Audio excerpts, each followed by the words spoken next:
El Nuevo Testamento, Gálatas capítulo 2, versículo 11 al 20. Versículo 11.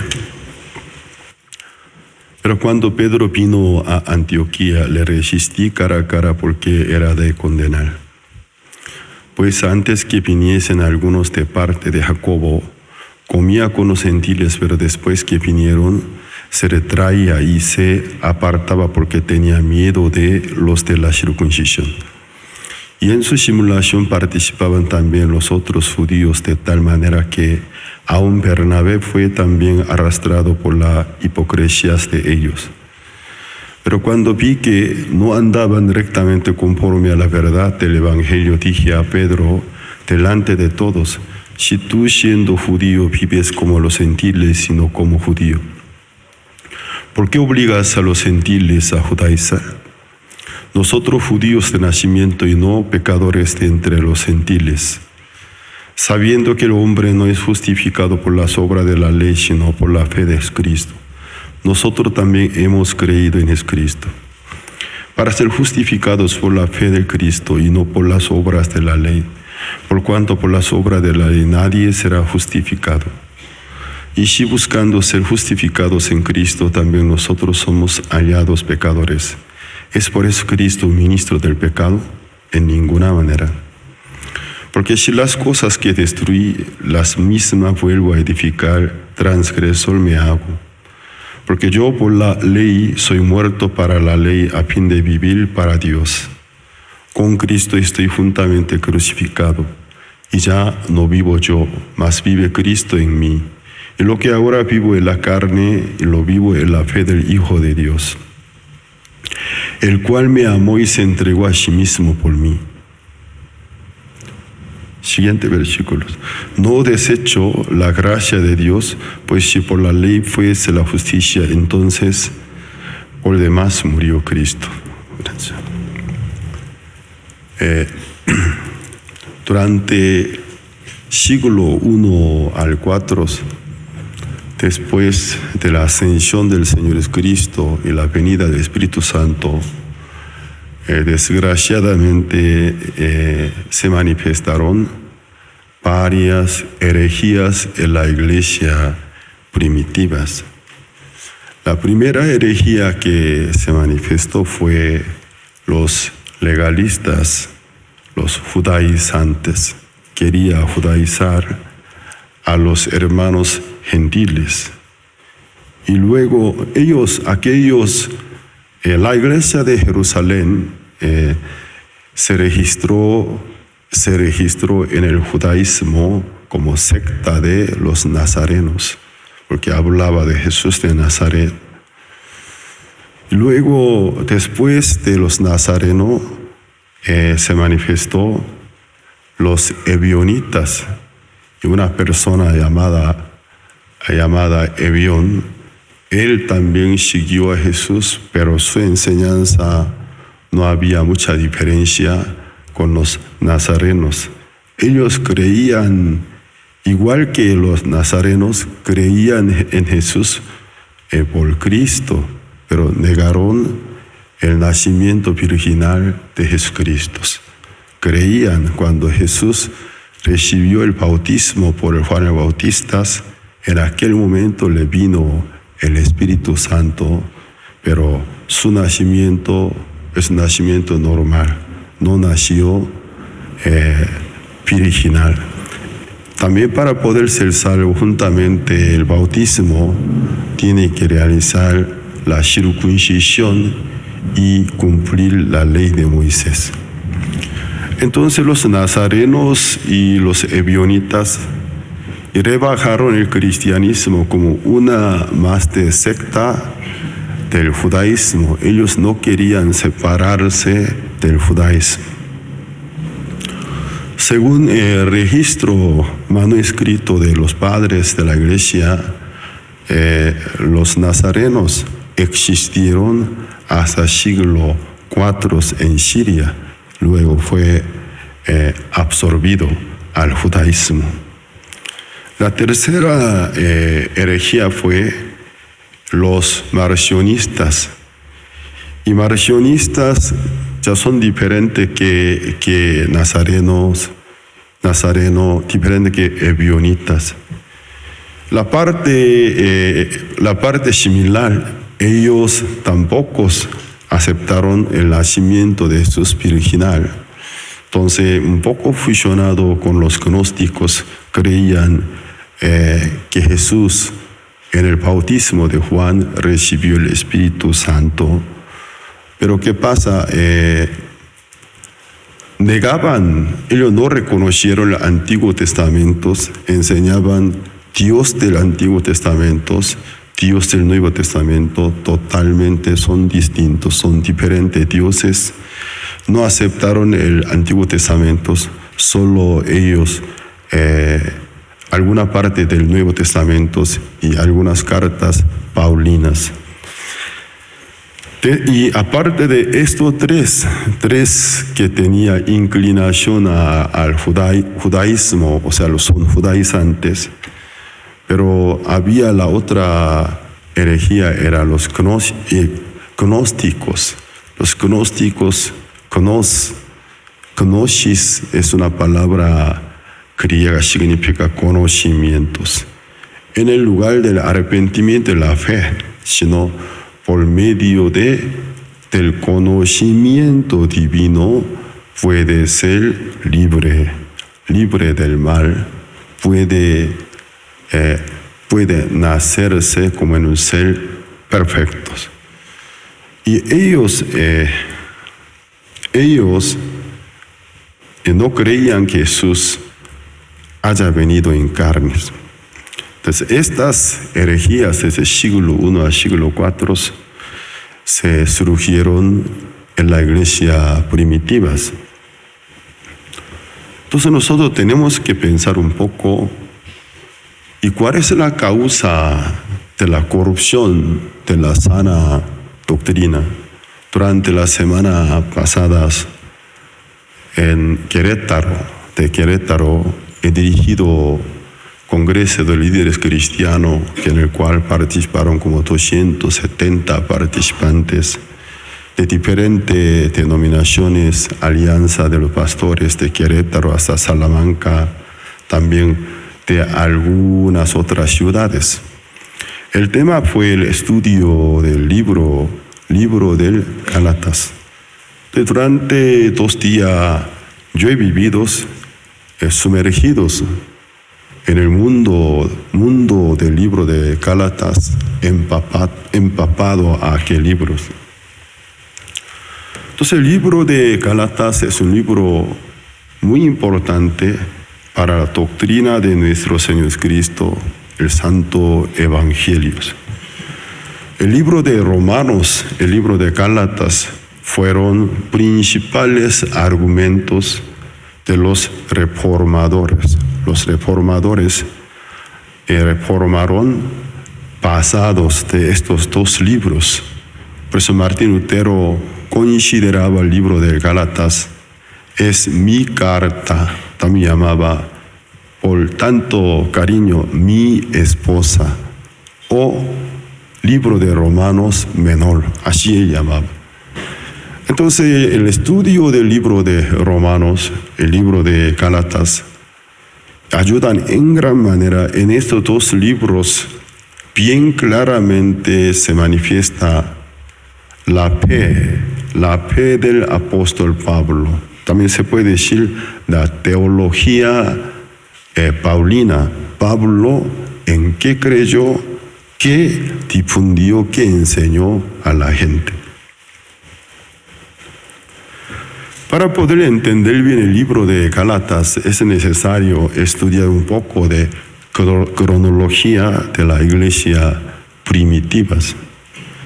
Jesucristo, antes de su muerte, antes de su ascensión, Él dio la gran comisión a sus apóstoles, que fueran hasta los confines de la tierra, que predicasen a todas las criaturas. Nunca dijo solo a los judíos, sino predicasen a todas las criaturas.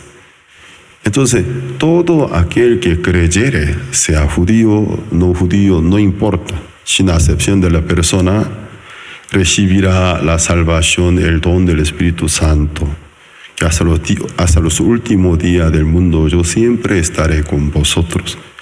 Y se ascendió, luego de su ascensión en 10 días, mandó el Espíritu Santo. En el día Pentecostés. La palabra Pentecostés, ¿de dónde originó? Pentecostés, pentecostal, es una palabra griega, significa 50. Entonces, 50 a partir de ¿qué día? Jesucristo, luego de su muerte, al tercer día resucitó. Jesús murió en la fiesta del Pascua. Es una de principal fiesta de la ley mosaica, que la cual hace una memoria de la primera Pascua que los antiguos israelitas, antes de que el reino de Israel se levantara, cuando eran esclavos en Egipto, durante 430 años, Dios mandó a su siervo Moisés a liberar su pueblo de la esclavitud. En aquel tiempo, Faraón del Egipto, Faraón no es el nombre, sino el título del rey egipcio. Entonces, en aquel tiempo, Faraón de aquel tiempo no quiso soltarlos. Dios, por medio de mano de Moisés, empezó a hacer milagros, prodigios, y también comenzó a herir a Egipto con diferentes plagas. Y Faraón, aunque se debilitaba su corazón al momento que una plaga y desolaba el país, y pedía el perdón a Moisés, cuando Moisés le perdonaba, de nuevo se endurecía su corazón, así muchas veces. Finalmente hubo la última plaga, fue la plaga de mortandad. Entonces Dios dijo, este mes,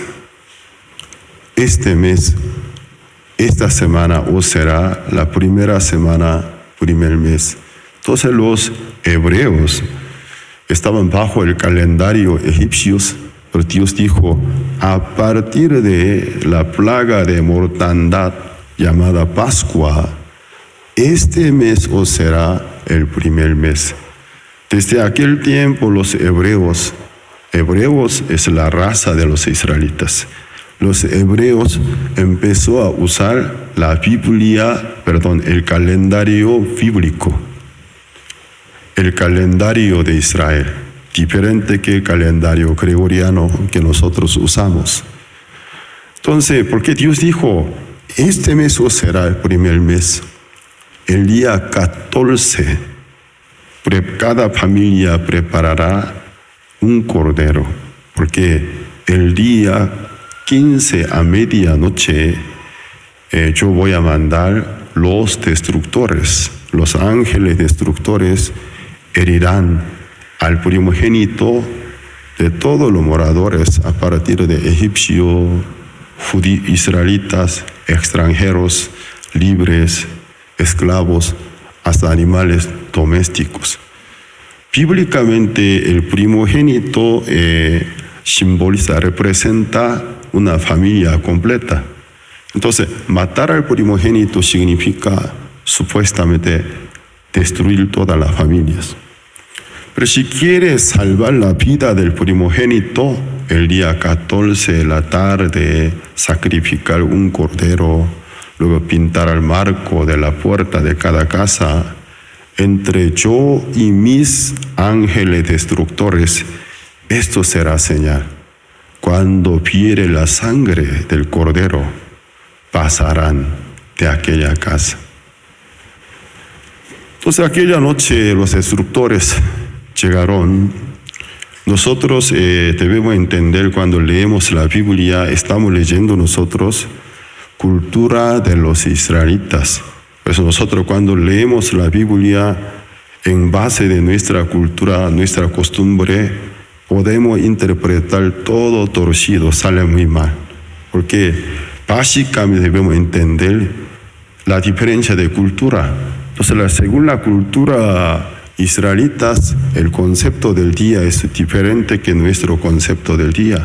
Nosotros, el día inicia de mañana, la noche es un día. Pero según el concepto de Israel, es el concepto de Dios. El día inicia de la noche, termina en la mañana. Es el día. Y por eso, a partir de 6 de la tarde es el día siguiente. Entonces, el día 14 de la tarde, ¿a qué hora sería? 3 de la tarde es tarde. 6 ya no es tarde del día 14. A partir de 6 de la tarde es primera hora del día 15. Entonces, el día 14 de la tarde, 3 de la tarde, sacrificar un cordero. El día 15 es pintar el marco de la puerta de cada casa. A medianoche del día 15, para nosotros sería el día 14 a medianoche, para el día 15, 0 hora. Pero para Dios, el día 15 a medianoche. Me hago entender, ¿no? Entonces, ¿qué pasa? Los israelitas, desde la primera Pascua, Dios ordenó que esto fuera una orden perpetua, que perpetuamente los israelitas deben celebrar la fiesta de la Pascua, acordarse del Éxodo, la libertad. Pero nuestro Señor Jesucristo, exactamente el día 14, el día 14, 9 de la mañana, fue crucificado. Tradicionalmente es la hora que familia judía prepara un cordero, 9 de la mañana. Luego, a las 3 de la tarde Jesús expiró y murió. Es la hora que toda la familia judía sacrificaba el cordero. Entonces Jesucristo al mundo entero, con una perfecta sincronización, demostró: eres Pascua, eres el mismo cuerpo de la sombra de la Pascua. Entonces, tantos corderos sacrificados durante muchos años son sombras del Señor Jesucristo. Por eso, la noche anterior, Jesús celebró la última cena que nosotros llegó a ser la Santa Cena, última cena con sus discípulos. Entonces, él tanto se alegró, dijo: me alegra, tanto quería celebrar la Pascua con vosotros. Porque Jesús exactamente la noche del día 14 quiso ser detenido para que el día 14 en la mañana fuera crucificados y en la tarde muriera. Porque Jesucristo quería demostrar a los discípulos: eres el Cordero de la Pascua. Exactamente a la hora que la familia judía apartaba un cordero, Jesús fue crucificado. Y exactamente a la hora que la familia judía mataba el cordero, Jesús murió. Entonces, luego de 3 días de la Pascua, era otra 7 fiestas importantes de Israel, la fiesta de la primicia. Entonces, la fiesta de primicia, ¿qué es? La primera cosecha del año, los israelitas ofrecían a Dios para agradecerlo. Jesús exactamente en la fiesta, en la mañana de fiesta de las primicias, resucitó. Para demostrar al mundo, llegó a ser la primicia de la resurrección. A partir de la fiesta de la primicia, 7 por 7 semanas, son 49 días. Luego el día siguiente es otra fiesta importante de 7 fiestas de Israel, la fiesta de cosecha. Entonces, Jesucristo resucitó, murió en el día del Pascua, en el día de primicia resucitó. 40 días estuvo con sus discípulos, pero a la vez a más de 500 discípulos Él se demostró su resurrección, no solamente a los 11, hasta su hermano Jacobo también y Judas.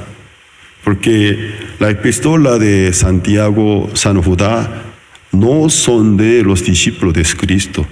Aquel Santiago, es mismo Jacobo, Judas, son propios hermanos de Cristo de carne y sangre. Eso es lo que la primera de Corintios capítulo 15, apóstol Pablo describió. Primero él apareció a los 11, luego a Jacobo, a su propio hermano. Mientras que Jesús estaba vivo, los hermanos de Jesús no le creyeron. Por eso en 4 libros de Evangelio están registrados, sus hermanos de Jesús consideraban que su hermano Jesús estaba loco. A pesar que el padre y la madre daban testimonio, fue por la concepción del Espíritu Santo, los hijos eran incrédulos, no creyeron. Nuestro padre nos mienten por pena, porque según la ley de Israel, aunque se desposan hasta que se realiza la ceremonia, no puede acostarse. Tal vez se adelantó y luego quedó embarazada nuestro hermano, pero por vergüenza no nos quiere decir.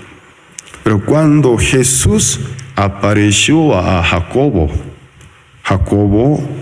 creyó que a quien creía su hermano era la verdad, testimonio de sus padres, era el Cristo.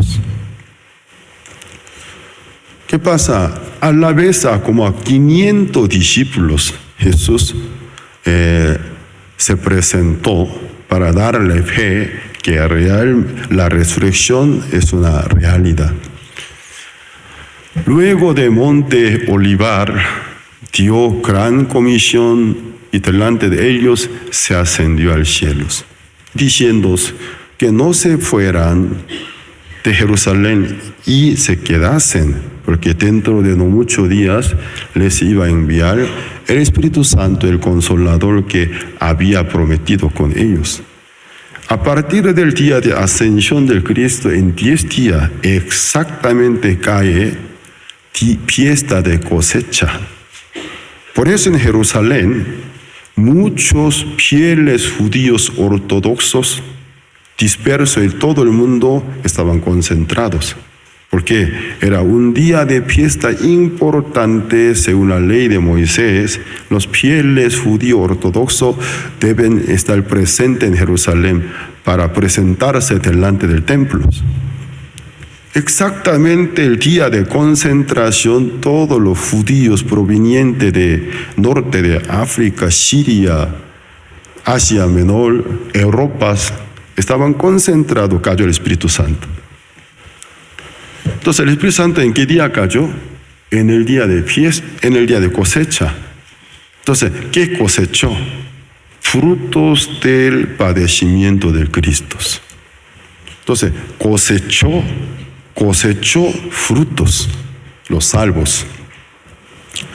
Así que Jesucristo es el Señor, el dueño de las 7 fiestas de Israel. También el apóstol Pedro dijo, Él vendrá con el sonido de las trompetas. Existe la fiesta de las trompetas. Entonces, con la fiesta de trompetas inicia el año nuevo, según el calendario bíblico. Juntamente inicia 7 días de fiesta del tabernáculo. ¿Esto qué quiere decir? Jesucristo vendrá como Señor del día de las trompetas, con el sonido de las trompetas. Cuando lleva a sus iglesias, iniciará la fiesta del tabernáculo, con él convivir los santos. Es maravilloso. Jesucristo es el dueño, el Señor de las 7 fiestas de Israel. Por eso yo alguna vez he pensado, me emociono, porque tal vez, ya que Jesús exactamente cumplió, o sea, perfecta sincronización, en Pascua nació, en la primicia resucitó, luego en la cosecha mandó Espíritu Santo. Entonces el año yo no puedo saber, supongo, en base de la Biblia, no vendrá él, según el calendario bíblico, en la fiesta de trompeta no vendrá con el sonido de trompeta. Personalmente alguna vez he pensado muy emocionado, pero no sé qué año. Entonces la fiesta de trompeta, según el calendario gregoriano, toca siempre a mediados de septiembre. Ahora estamos en septiembre, ¿no? En el mes de septiembre me emociono, tal vez en este mes vendrá. Entonces, pero el año yo no sé. Así que la Pascua tiene gran sentido. Pues Jesús, la noche anterior del día de la Pascua, se alegró tanto, me alegra tanto, que yo pueda organizar esa cena con vosotros. Y Él repartió el pan. Originalmente, en el día de la Pascua, la familia tiene que compartir la carne del cordero sacrificados. Pero ¿qué pasa? El día de Pascua Jesús no va a poder estar. Por eso se adelantó un día. En el lugar del carne del cordero, Él repartió el pan, pero sincronizando con su propio cuerpo como carne del cordero, porque eres el cordero. Este pan es el símbolo de mi cuerpo que será repartido. Todo aquel que comiere de él tendrá vida eterna. Luego levantó la copa. Esta copa es mi nuevo pacto para el perdón de vuestros pecados. Entonces, el vino fue símbolo de la sangre del cordero que el día siguiente iba a derramar, se va a bañar de su propia sangre. Entonces, todo aquel que participare en mi cuerpo, en mi sangre derramado con fe, tendrá el pacto del perdón de sus pecados y también la vida eterna. ¿Qué pasa? Entonces, conforme a la promesa de Jesucristo, entonces Él, 10 días antes de Pentecostés se ascendió. En el día Pentecostés, luego de 10 días, mandó el Espíritu Santo, conforme a la profecía en el libro de Joel, sobre todas las carnes será derramado el Espíritu de Jehová. Todos, anteriormente solo algún selectivo era profeta, todos serán profetas, todos serán mensajeros, todos serán equivalentes doctores de las Biblias.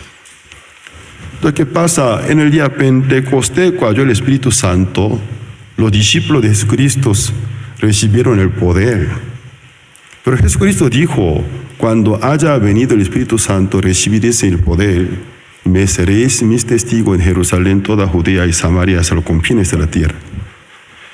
Entonces, desde Génesis capítulo 2, la Biblia llama nuestra atención. Especialmente a mí mi atención me llamó, me dejó cautivo, porque para mí era muy, muy extraño. Cuando los discípulos y apóstoles vieron el poder del Espíritu Santo con ellos, muchos judíos provenientes de todo el mundo, muchos aceptaron el Evangelio. Un día 3,000, otro día 5,000. Luego decía, cada día muchos estaban entrando en ese camino. Yo no sé en aquel tiempo en Jerusalén si se sumaría el número total de los nuevos discípulos. Fácilmente pasaría a 10,000. Después de guardar el periodo de fiesta de Pentecostal, los judíos provenientes de todo el mundo se fueron a sus lugares donde ellos se emigraron, o tal vez allí nacieron segunda, tercera generaciones. Y aún en la iglesia de Jerusalén hubo fuertes avivamientos. Capítulo 2, 3, 4, 5, hasta 6. Pero lo que llama mi atención, ¿por qué entre tantos apóstoles y discípulos nadie se acordó de la gran comisión? Nadie como tema de la discusión en la mesa no sacó el tema, pero nuestro Señor, ¿no se acuerdan ustedes? Él nos ordenó, que fuéramos a todo el mundo y predicáramos a todas las criaturas. ¿Por qué nosotros entre solo judíos estamos compartiendo? Ni uno fue. Entonces podemos ver, ya que los primeros cristianos eran judíos cristianos, ellos saben base de sus propias culturas, liturgias, costumbres de ellos. No habían cabida en el corazón de ellos para acordarse de los gentiles. Y desafortunadamente, los primeros cristianos de la iglesia primitivas estaban aferrados al racismo. Sin querer, ellos eran racistas. Entonces, con los gentiles no querían tratar de nada, ni querían intercambiar de palabras. Entonces, el Espíritu Santo, desde libro de Hechos, capítulo 2 a capítulo 6, 2, 3, 4, 5, 6, 5 capítulos, seguramente meses, o tal vez años, toleró la iglesia de Jerusalén. Esperó, pero ninguno dio una reacción favorable. Entonces el Espíritu Santo, el Señor dijo, cuando que os haya venido el Espíritu Santo, recibiréis el poder, me seréis mis testigos en Jerusalén, toda Judea, hasta Samaria, hasta los confines de la tierra, juntamente la gran comisión. Era una promesa incondicional que vosotros me hacéis caso, no me hacéis caso, no importa, esta palabra será cumplida. Pero ¿qué pasa? Ninguno quiso hacer caso a la última palabra de Jesús. Nosotros muy a menudo nos equivocamos de interpretar las Biblias. Cuando Jesús dijo al Pedro, y sígueme, que sé pescador de hombres. Si yo, sin dar tiempo de pensar a ustedes, diría, Jesús llamó al Pedro diciendo que sígueme y sé pescador de hombres, todo el mundo me dirá amén. Pero no está conforme a las Biblias. Jesús nunca dijo a sus discípulos al momento de llamarlo que ellos fueran pescadores de hombres. Dijo, sígueme, yo te haré pescador de hombres. Entonces, sujeto, quien ejecuta la palabra, no somos nosotros, Dios. Por eso nosotros cuando leemos la Biblia siempre confundimos. El Antiguo Testamento, Dios ordenaba al pueblo. Entonces el sujeto quien tiene que hacer caso era el pueblo. Pero luego que Dios estableció el nuevo pacto, el sujeto quien cumple la promesa no somos nosotros. El mismo Señor, el mismo Espíritu Santo. Entonces cuando nosotros leemos la Biblia, tenemos que entender luego de ser salvo con diferentes perspectivas. Antes de ser salvo, ¿con qué perspectiva leíamos? Por donde quiera que dijera, hazlo, o haga estos. Siempre nos poníamos en lugar del sujeto quien debe cumplir. Pero ahora no. Cuando leemos una parte, haz esto, entender, el Señor me hará hacerlo. el Señor me hará hacerlos. Con fe debemos leerlos. Nunca el Señor dijo, cuando os haya venido el Espíritu Santo, seáis mis testigos en Jerusalén, en toda Judea, en Samaria, hasta los confines de la tierra. Nunca dijo así. Seréis. Entonces, no respeta la voluntad de ellos. Con voluntad, sin voluntad, a mí no me importa. Seréis mis testigos en Jerusalén, toda Judea, en Samaria, hasta los confines de la tierra. Entonces el libro de Hechos nos lanza una pregunta muy seria para la vida de fe. Hay dos maneras de ser involucrado en la voluntad de Dios.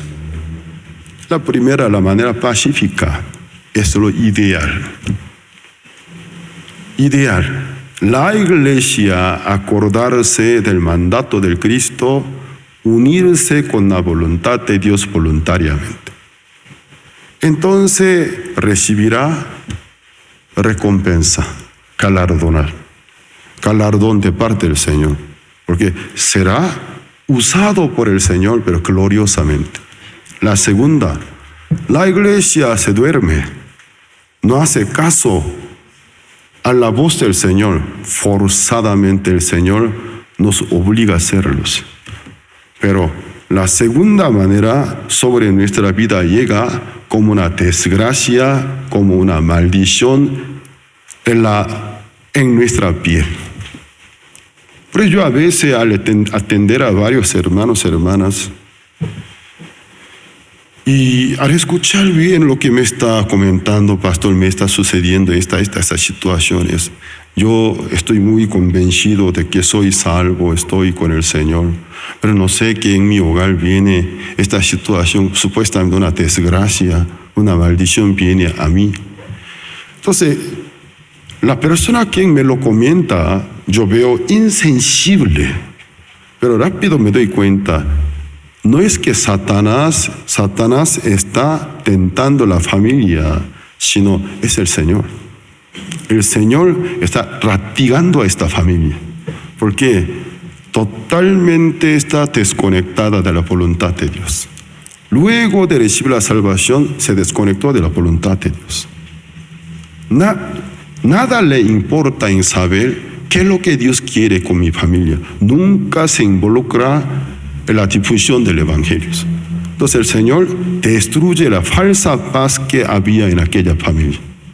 Para que la familia involuntariamente, inconscientemente se involucre en la voluntad de Dios, que es expansión del Evangelio.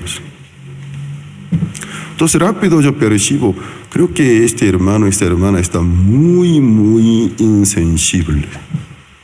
Hasta insensato y insensata.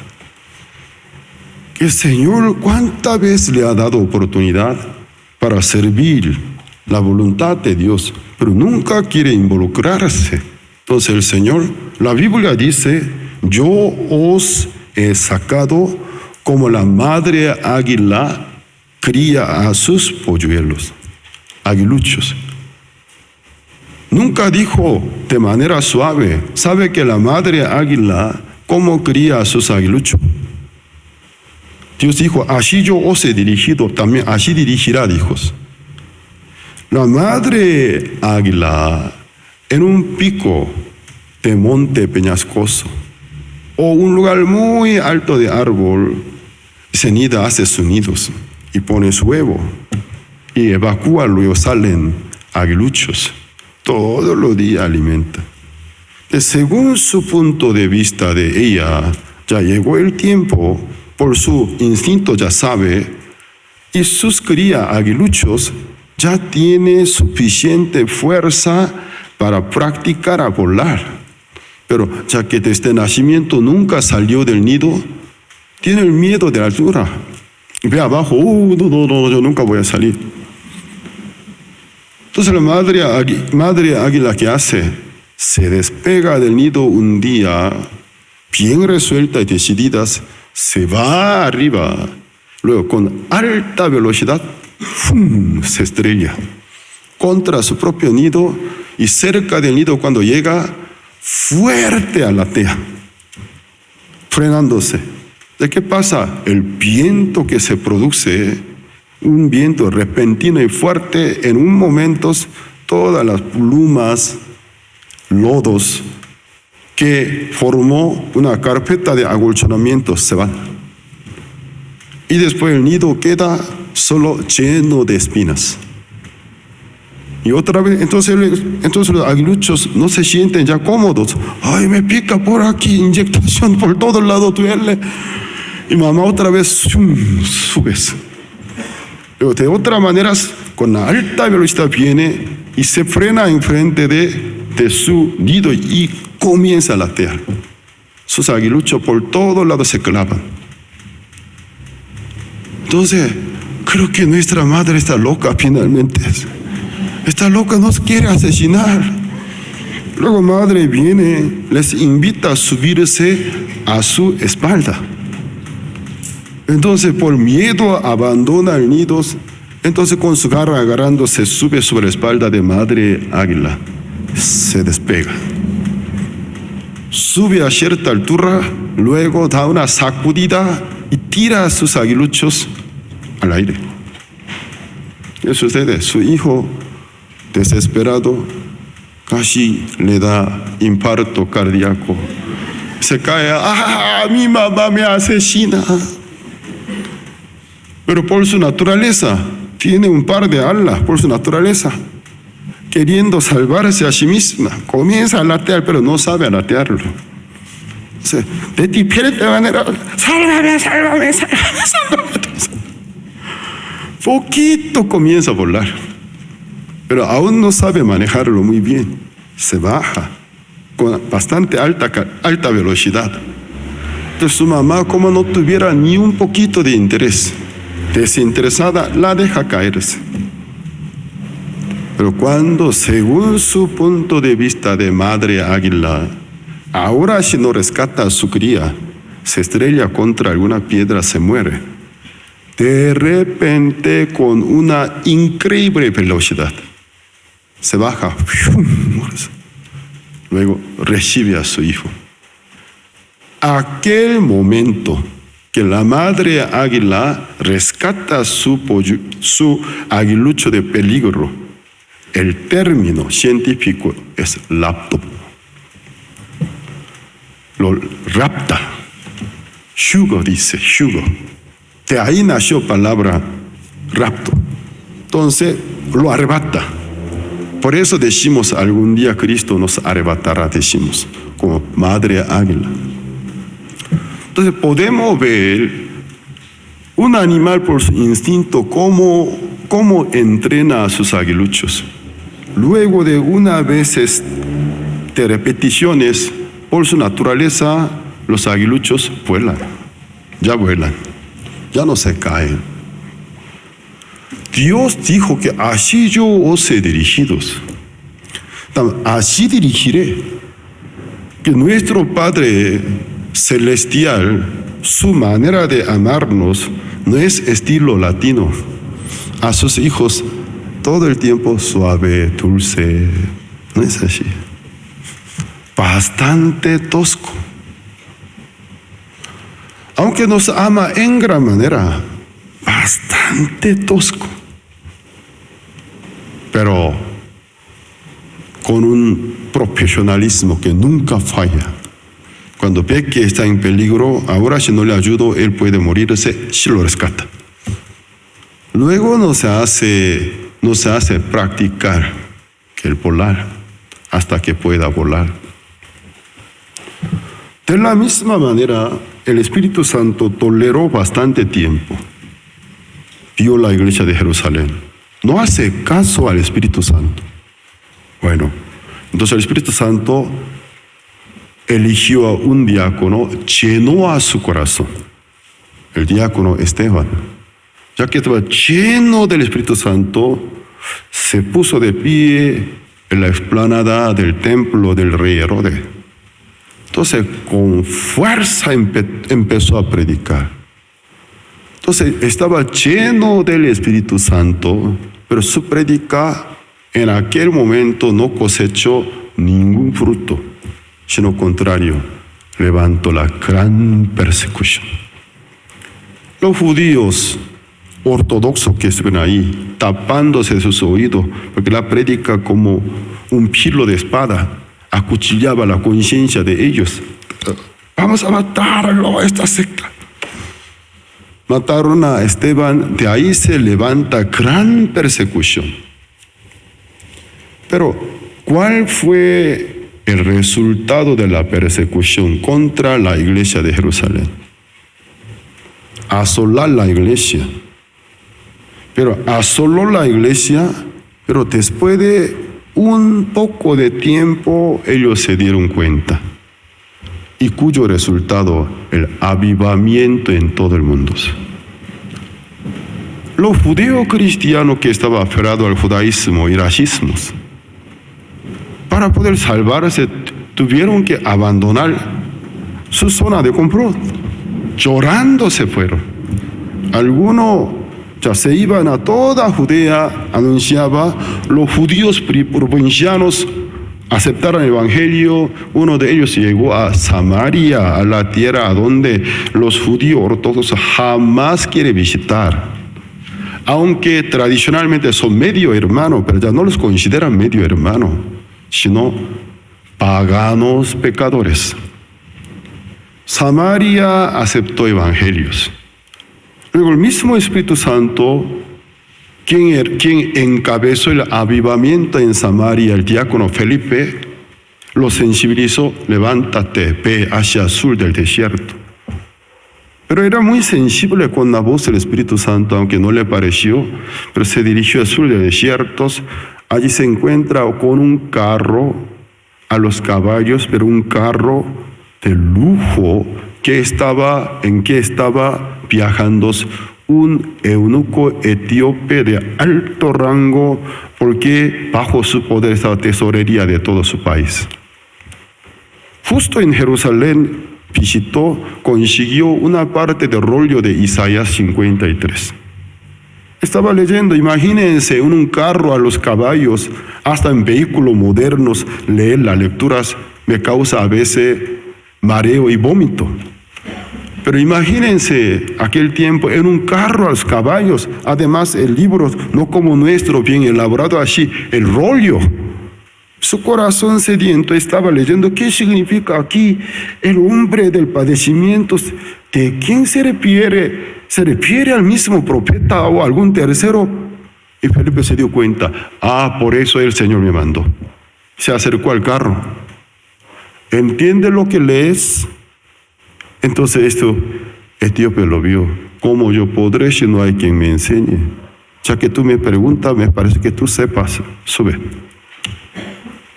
Nuestro primer misionero a Buenos Aires, Argentina, cuando llegó, un día él se fue a predicar en un parque. Encontró una persona sentada en la banca y estaba leyendo la Biblia. Entonces se acordó de la cita de Hechos capítulo 7. Cuando Felipe dijo así, el Señor trabajó, yo voy a citar esa cita bíblica para que el Señor trabaje. Entonces, oiga, entiende lo que lees. Pero la contestación, ¿qué fue? ¿Cómo que no? Ya que está en castellano, yo perfectamente comprendo. Pero la consecuencia fue lo mismo. Recibió la salvación. Es el pastor Roberto Acuña, quien ministra en la provincia de Argentina ahora. Entonces, ¿qué pasa? El evangelio, por la persecución a toda Judea, alcanzó el evangelio Samaria. A través de esto, Etíope, al norte de África llegó el evangelio. Y también algunos dispersos se iban hacia Siria. Al llegar a Siria, Antioquía, ciudad principal, dice la Biblia, solo compartían esta noticia a los judíos inmigrantes de Antioquía. Muy fuerte racismo, muy fuerte judaísmo. Si ustedes estudian bien la Biblia, es muy diferente que lo que ustedes imaginan. los santos del siglo I humanamente no eran santos. Eran gente de hueso y carne, sangre igual a nosotros, lleno de errores, lleno de pensamientos y también racismos. Eran seres humanos. Por la fe del Señor Jesucristo eran santos, pero humanamente nunca han sido santos. ¿Qué pasa? Entre los judíos de la sociedad inmigrante en Antioquía, solo entre judíos se compartía. Pero algunos judíos vinieron provenientes de Chipre, una isla que está enfrente de Siria, y también Cirene, actual Libia. Son judíos cristianos quienes en el día Pentecostés oyeron el Evangelio de los apóstoles, recibieron salvación, se regresaron a donde ellos estaban radicándose. Pero estos judíos, entre los judíos cristianos provenientes de Judea, que desde el nacimiento nunca salió de Judea, los judíos cristianos de diáspora es una palabra griega, significa dispersión. Los judíos en extranjeros, nacidos y crecidos, había una diferencia muy grande. Siempre, muy a menudo, la ignorancia nos hace ser muy tonto, aislado. La ignorancia, ya que nunca salió de su propia casa, cree que los gentiles son bárbaros, no tienen cultura, ni siquiera civilización, son como animales. Pero los judíos cristianos de la diáspora pasaron varias generaciones en extranjeros, se dieron cuenta, claros, son paganos, pero tienen lo suyo propio, su cultura, también bien civilizados, costumbres, leyes. Entonces el concepto de ellos hacia los extranjeros era muy diferente, más abierto.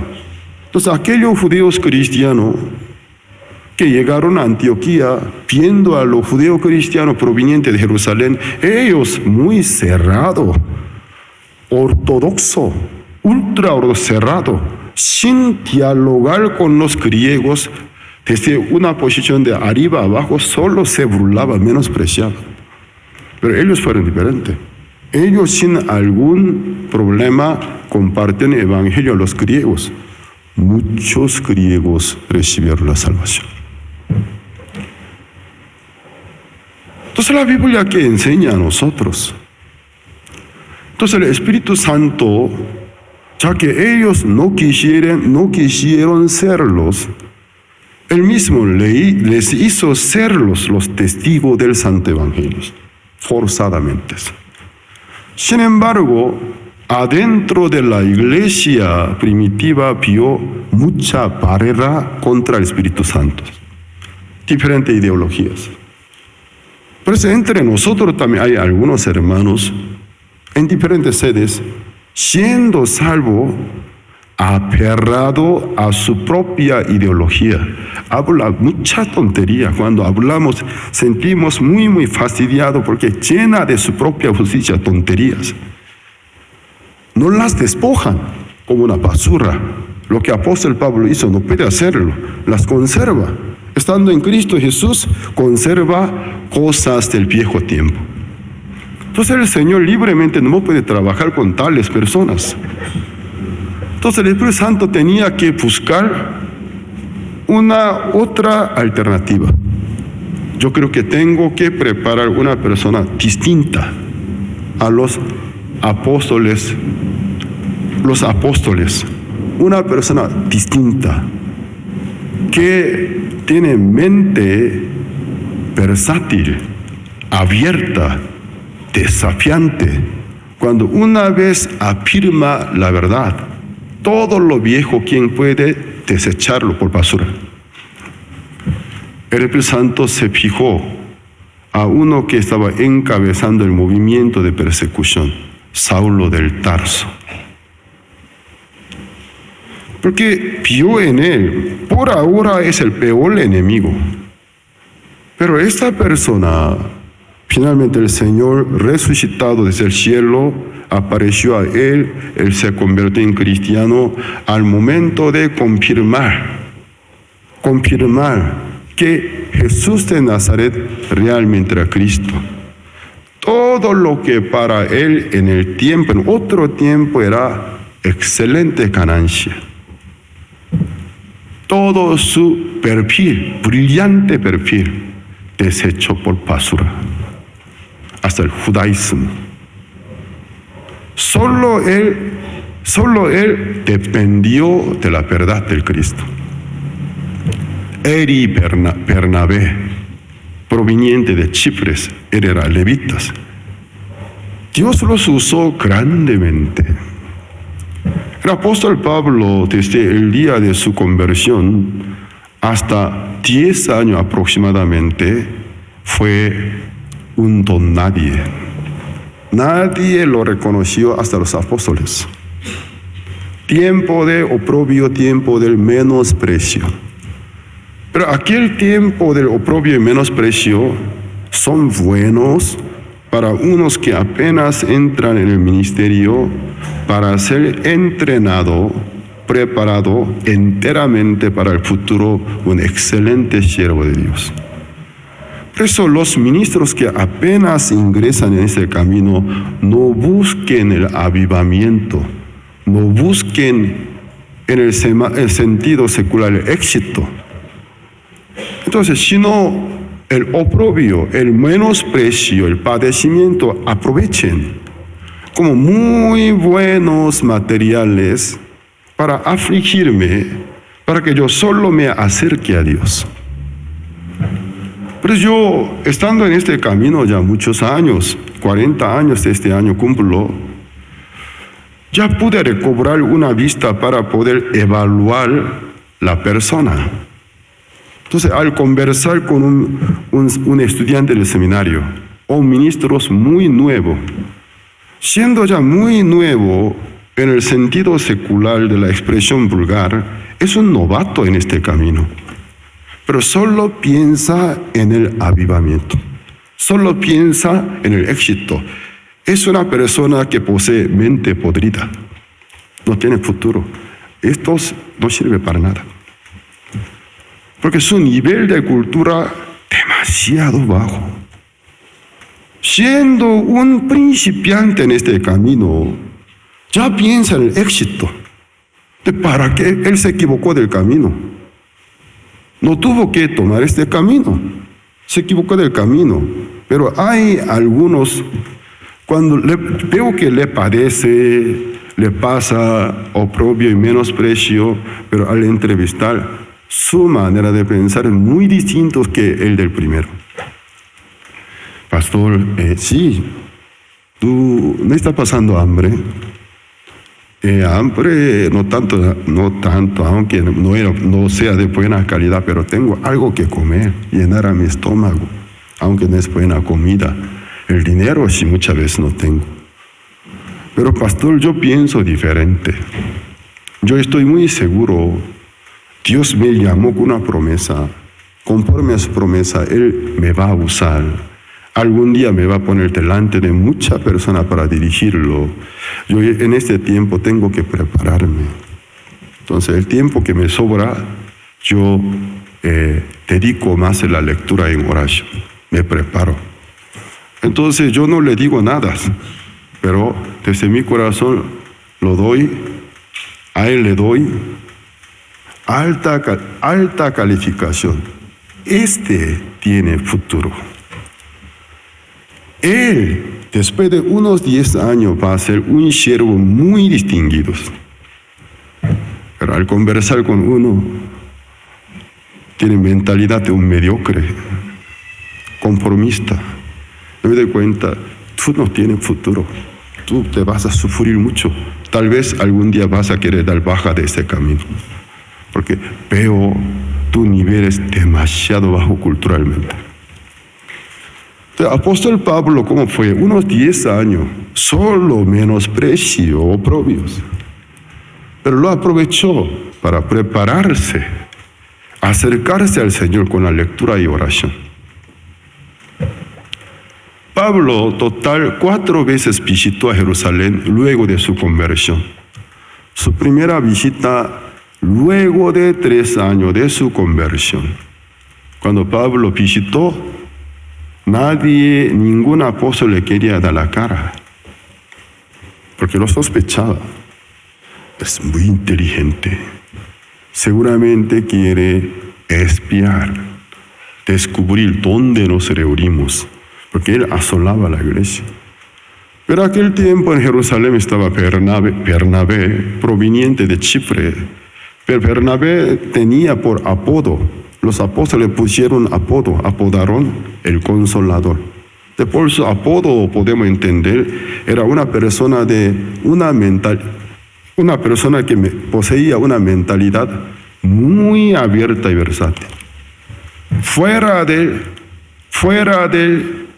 prejuicio. No, yo voy a atenderlos. Mientras que nadie le quería dar la cara, él fue la única persona que dio la cara. Habló con Saulo del Tarso, se dio cuenta. Su conversión es verdad. Realmente es un hermano. Lo presentó a Jacobo y Pedro. Y los otros apóstoles no le dieron cara. Luego Pablo se dirigió a Cilicia, su pueblo natal.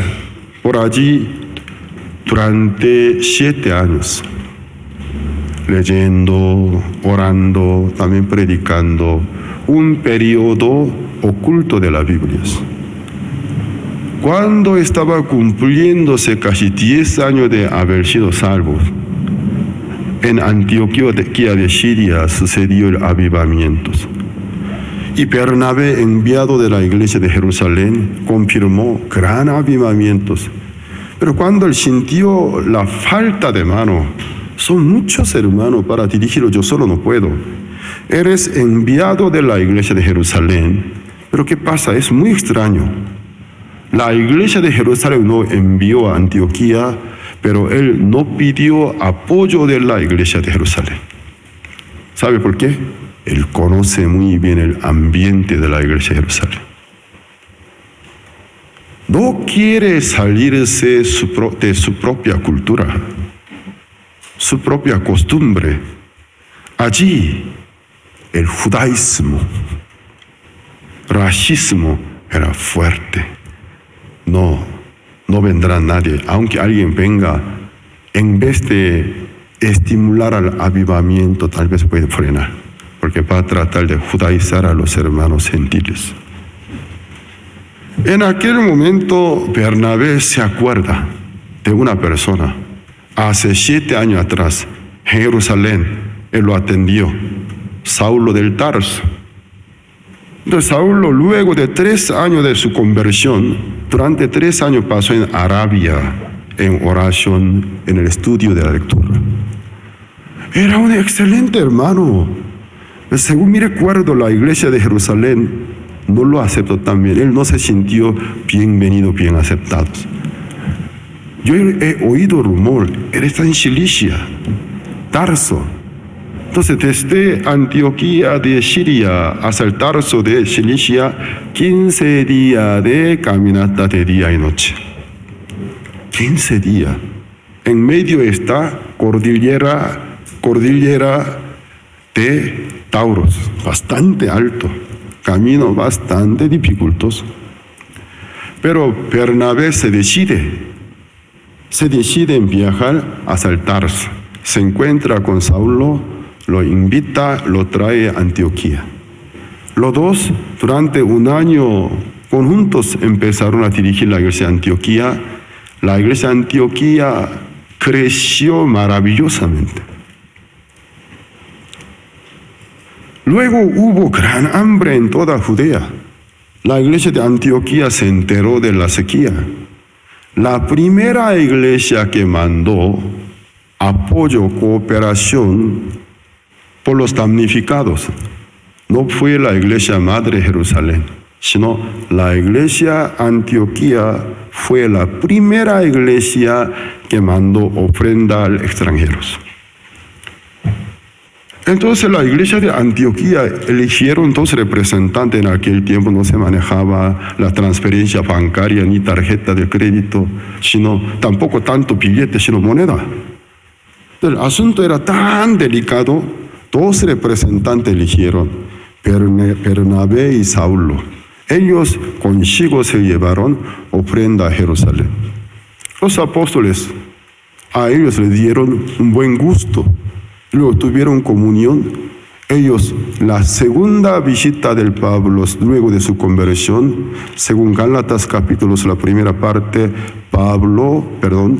Pedro, Jacobo, Juan estrechan la mano del Pablo de la manera oficial, dando el reconocimiento. Tú fuiste llamado para los gentiles. Dieron reconocimiento como compañeros. Eso sucedió luego de 14 años de la conversión de Saulo. Luego se regresa, la iglesia de Antioquía envía misioneros. La primera iglesia misionera no ha sido lamentablemente la iglesia madre de Jerusalén, sino la iglesia de Antioquía. Entonces, en algún sentido, el candelabro del oro, la elección del Señor como lumbrera para el mundo, se trasladó de Jerusalén a Antioquía. La iglesia de Jerusalén solo tradicionalmente iglesia madre, pero la iglesia que llevaba función de iglesia madre ya era Antioquía. Pablo y Bernabé durante 2 años realizaron su primer viaje misionero y su resultado sorprendente. En mucha parte de Asia Menor, los asiáticos se regresaron al camino del Señor. Ellos se regresaron a Antioquía, supuestamente dijeron campaña del testimonio durante 2 años, cómo Dios trabajó, toda la iglesia consolado y alegre y contenta. En aquel tiempo sucede una situación lamentable. De Jerusalén, algunos supuestos hermanos del alto renombre de la sociedad de Jerusalén, sin permiso de los apóstoles, visitaron a las iglesias gentiles, judaizando a ellos, diciendo: la salvación no solo por la fe en Jesucristo, también tiene que circuncidarse y cumplir la ley de Moisés, sino no podéis ser salvos. Entonces esta situación fuertemente sacudió las iglesias gentiles. Entonces al oído del apóstol Pablo y Bernabé llegó esta situación, esta desgracia. Entonces entre Pablo y Bernabé y aquellos supuestos hermanos judaizantes, hubo discusión. La Biblia dice no pequeña, fuerte discusión y debate. Pero no se solucionaba. Entonces Pablo y Bernabé sintieron la necesidad de convocar el primer concilio apostólico en Jerusalén. Los apóstoles de Jerusalén ya no pudieron tomar en poco la demanda de la iglesia de Antioquía, porque cuando les pasaban hambre, la iglesia de Antioquía les mandó gran cantidad de ofrenda. También hoy estaban oyendo la influencia de Pablo y Bernabé, ya es muy fuerte en Asia Menor. Aceptaron. Se organizó el primer concilio de Jerusalén, pero apostólico, de lo mismo apóstoles de Cristo. El tema que iba a tratar, la justificación, la salvación, por la circuncisión, por la ley de Moisés, o solo por la fe de Cristo. Para nosotros este tema en sí es ridículo. ¿Por qué? Esa es la base del Santo Evangelio. Ningún ser humano puede ser justificado por las obras de la ley, por la circuncisión, sino por la fe de Cristo. Pero en el siglo I, eso fue el tema del primer concilio apostólico. Pablo y Bernabé llegaron a Jerusalén. Fuerte debate. Y finalmente, ¿cómo se concluyó el primer concilio? Y Pedro dio su testimonio, cómo Dios le dirigió a un romano italiano, Cornelio el centurión, le comparte cómo les cayó el Espíritu Santo a él, toda su familia. Y también daba ejemplos, Felipe en Samaria, Etiopía, cómo el evangelio llegó. Y Pablo y Bernabé daban testimonios. Entonces, dentro de la iglesia de Jerusalén, dice secta de los fariseos. Ya adentro de la iglesia de Jerusalén había sectas. La historia de herejía nació adentro de la iglesia primitiva. Ellos se callaron por la autoridad de los apóstoles. Luego, ¿cómo se concluyen? Vamos a redactar una carta, un comunicado oficial para todas las iglesias gentiles. Ahí solo pusieron 4 recomendaciones. Y la conclusión, el hombre únicamente es justificado por la fe de Jesucristo, no por las obras de la ley, tampoco por la circuncisión. No molestar más a los hermanos gentiles con la circuncisión, con la ley de Moisés. Y 4 recomendaciones. Pero por donde quiera que los hermanos gentiles están, hay comunidad judía y la sinagoga. Los judíos ortodoxos cada día de reposo se reúnen donde se lee el libro de Moisés para no provocar vanas disputas innecesarias. Estas recomendaciones, tener cuidado con el ídolo, la ofrenda ofrecida al ídolo, y con la sangre, con el animal ahogado, no comerlo, porque la ley prohíbe de la fornicación. Pero no son mandamientos, sino recomendaciones. El propósito, no provocar la vana disputa que no puede dar ningún buen resultado. Supuestamente, el resultado del primer concilio de los apóstoles para toda la iglesia no estableció ninguna ley, ningún mandato, sino concluyó: el hombre es justificado por la fe del Señor Jesucristo, no por la circuncisión, no por la obra de la ley de Moisés. Solo recomendaciones. Entonces, de parte de Jerusalén enviaron 2 testigos, Judá y Silas. Y Pablo y Bernabé son representantes de la iglesia de gentiles. De parte de la iglesia madre también tenía que enviar testigos para llevar esta carta, llevar el peso de la veracidad que realmente los apóstoles firmaron. Así 4 personas, llegando a diferentes iglesias de gentiles, leían las cartas. Todas las iglesias gentiles, consoladas, se alegraron, se regocijaron, el evangelio se expandía. Luego sucede una situación de la desgracia. Pedro ya tuvo confianza para salirse de Jerusalén, visitar a la iglesia de gentiles. Luego del concilio, estoy hablando unos 16, 17 años después de la conversión del apóstol Pablo. Pedro llegó a una iglesia de gentiles, se comía con los hermanos gentiles, se compartía la comida. ¿Qué pasa? Justo algunos supuestos hermanos provenientes de Jerusalén, él oyó que se están dirigiendo a la iglesia donde Pedro estaba conviviendo con los gentiles. Y Pedro, la noche que Jesús fue entregado, negó a Jesucristo. La segunda vez, otra vez. Tuvo miedo de ellos.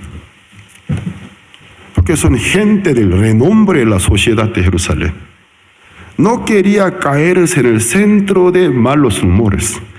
Ay, yo conozco fulano y mengano, son habladores, chismosos. Ay, yo no quiero caerme ahí. ¿Qué pasa? Él se simuló. Por su simulación dijo, hermanos, lo siento, somos judíos, los judíos gentiles no se tratan, yo no puedo comer en la mesa de los gentiles, aparte prepare otra mesa. Se apartó.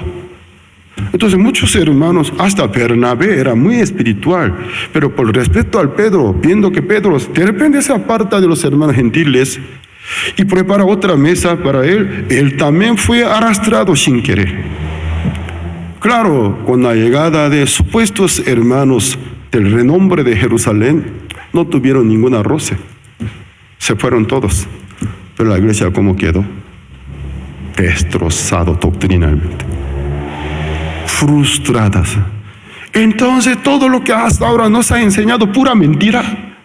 Dijo que en Cristo Jesús ya no hay judío, no judío, todos somos un solo pueblo, solo la nueva creación en Cristo Jesús. Y otra vez, discriminación, racismo, ya estoy harto. Esta noticia se esparcía a las iglesias gentiles. Entonces, afectó en gran manera a la doctrina del Santo Evangelio. Pablo, cuando se enteró, y Bernabé. Entonces, Pablo decidió, yo quiero encontrarme con el hermano Pedro. Yo lo respeto como columna de la iglesia, pero por su causa la iglesia afectada, delante de la iglesia, para el bien de la iglesia, tengo que humillarlo.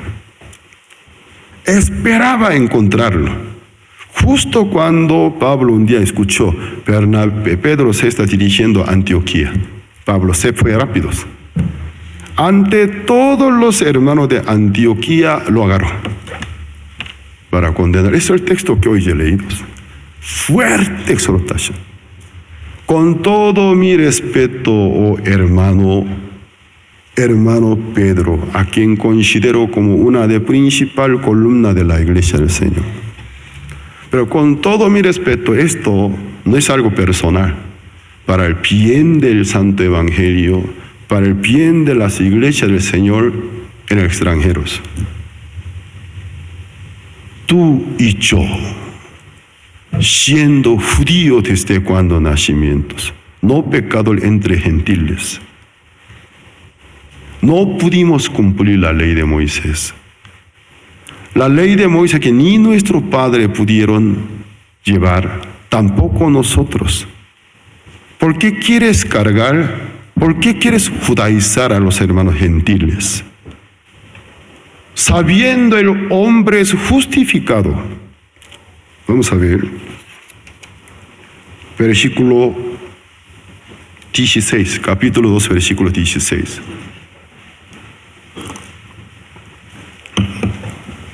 Sabiendo que el hombre no es justificado por las obras de la ley, sino por la fe de Jesucristo. Nosotros también hemos creído en Jesucristo para ser justificado por la fe del Cristo y no por las obras de la ley, por cuanto por las obras de la ley nadie será justificado. Y si buscando ser justificado en Cristo, o sea, por la fe, pero también nosotros somos aliados pecadores, ¿es por eso Cristo ministro del pecado? En ninguna manera. Sí, pausa, aquí una pausa. Uno busca al Cristo para ser justificado en Él. Pero si se encuentra pecador, ¿cuál sería la razón? Un hombre pecador busca al Cristo para ser aliado, justificado en Cristo Jesús, pero aún es aliado pecador. ¿Quién es culpable? ¿Cristo? Dice, ¿quién es culpable? ¿Es por eso Cristo ministro del pecado? En ninguna manera. ¿Por qué alguna persona supuestamente buscó al Cristo, luego aún se encuentra pecadora? ¿Cuál sería la razón? Siguiente. Porque si las cosas que destruí ¿Qué sería lo que Pablo aquí lo que dice? Las cosas que destruí.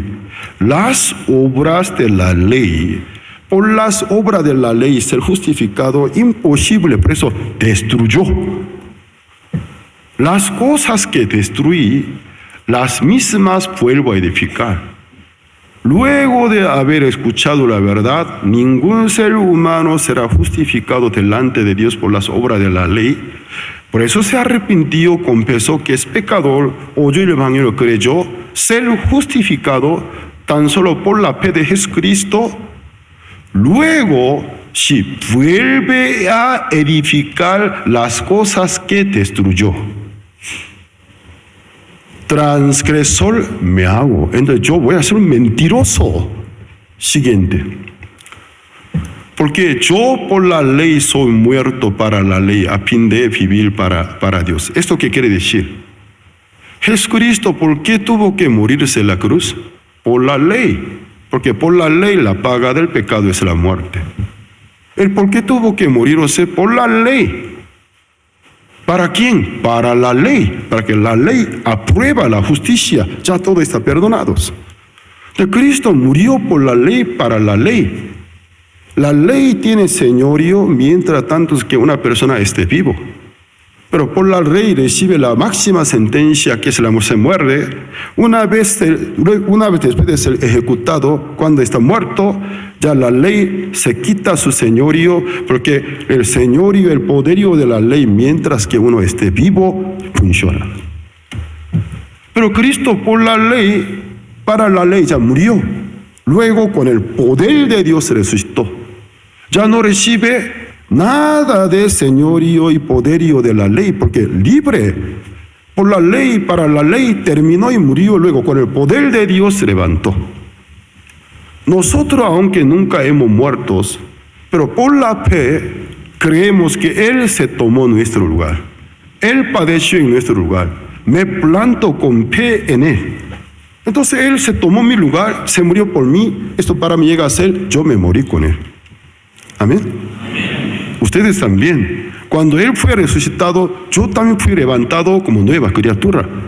No solo Cristo, yo también morí por la ley, para la ley. Soy libre de la ley.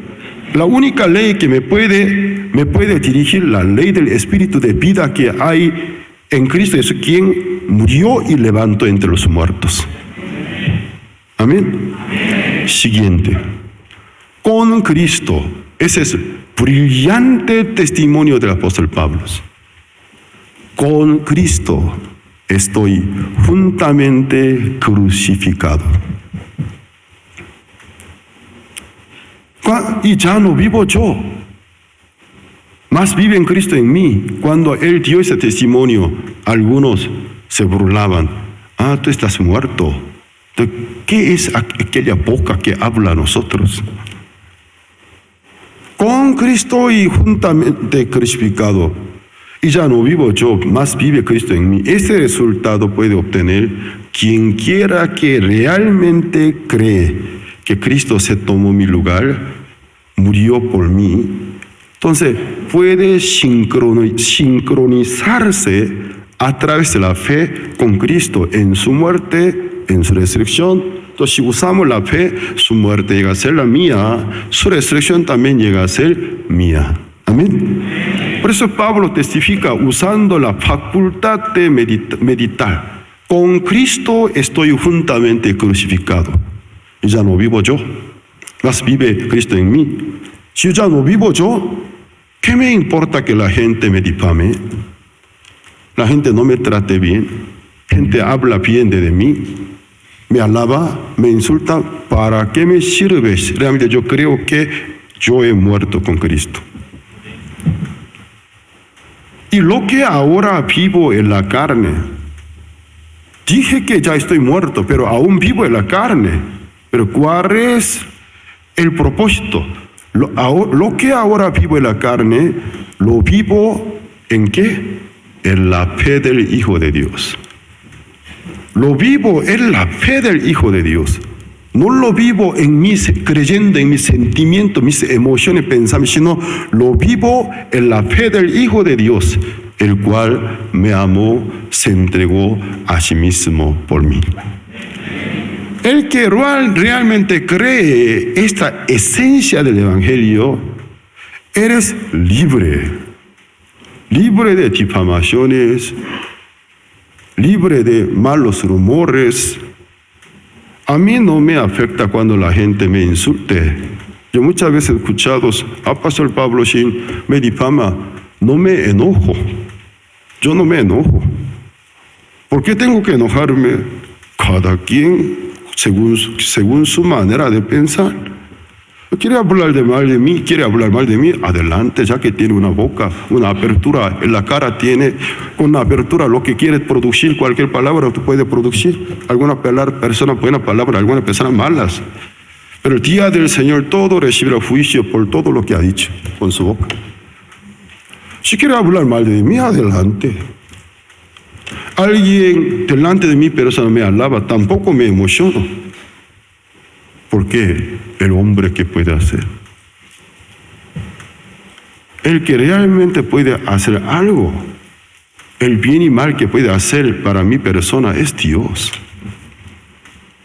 Entonces, apóstol Pablo que dice, yo estoy crucificado juntamente con Cristo. Ya no vivo yo. Lo que vivo en la carne, lo vivo en la fe del Hijo de Dios, quien me amó y se entregó a sí mismo. Ya entonces, para concluir, hermanos, pasaron más de 20 siglos. En la iglesia moderna se ha quitado la ley de Moisés. ¿Se ha quitado la ley de Moisés? Muchas iglesias sujetan sus miembros bajo la ley de Moisés. Es un demonio en realidad. Es un demonio. Por eso Pablo en ningún momento quería faltar el respeto al Pedro, sino para defender la verdad, defender la iglesia del Señor, él tuvo que confrontar. Por más que aquí no es escrito, seguramente en un lugar privado que él se le hubiera disculpado, perdóname, mi intención nunca fue faltar respeto a su persona, sino ese asunto era muy, muy delicado, tuve que aclarar delante de todos los hermanos. Yo les pregunto, ¿ustedes son justificados? ¿En serio? ¿Realmente son justificados? Si fueran justificados, bíblicamente son llamados justos por la fe del Señor, que son justos, renacidos. Ningún ser humano será justificado por las obras de la ley, sino solo por la fe del Señor Jesucristo. Amén. Conserve esta verdad, ocúpense en meditar en esta verdad, también difundir esta verdad, para que por nuestra vida mucha gente pueda regresar al camino del Señor Jesucristo. Hoy hasta aquí compartimos. Aventurémonos al sorprendente viaje al corazón. ¿Alguna vez has escuchado sobre el mundo del corazón? La sabiduría y la felicidad provienen de ahí. Aprendamos divirtiéndonos con este libro. En el sorprendente viaje al corazón, escrito por el pastor Oksu Park, podrás encontrar historias y personajes muy interesantes, colorido, divertido, educativo e interactivo. ¿Quieres conocer cómo funciona el mundo del corazón? Descubramos juntos la respuesta mientras nos aventuramos al sorprendente viaje al corazón. Visita nuestra página web y encuentra el nuevo contenido que Misión Buenas Nuevas tiene para ti. Desde las noticias internacionales sobre cómo se está compartiendo el Evangelio a todo el mundo, hasta el contenido multimedia como los testimonios de vida y las academias de crecimiento espiritual. Y si te gusta leer, descubre el canal de lectura en donde encontrarás las predicaciones del pastor Oksu Park. También el nuevo contenido para niños como las historietas y la revista Jerusalem Kids, ilustradas de forma entretenida para instruir a la niñez en el camino del Señor. Visítanos, disfruta y comparte todo este nuevo contenido. Todo esto y más en el nuevo diseño web de Misión Buenas Nuevas en español. Con el Evangelio hasta los confines de la tierra, con el Señor hasta el día final.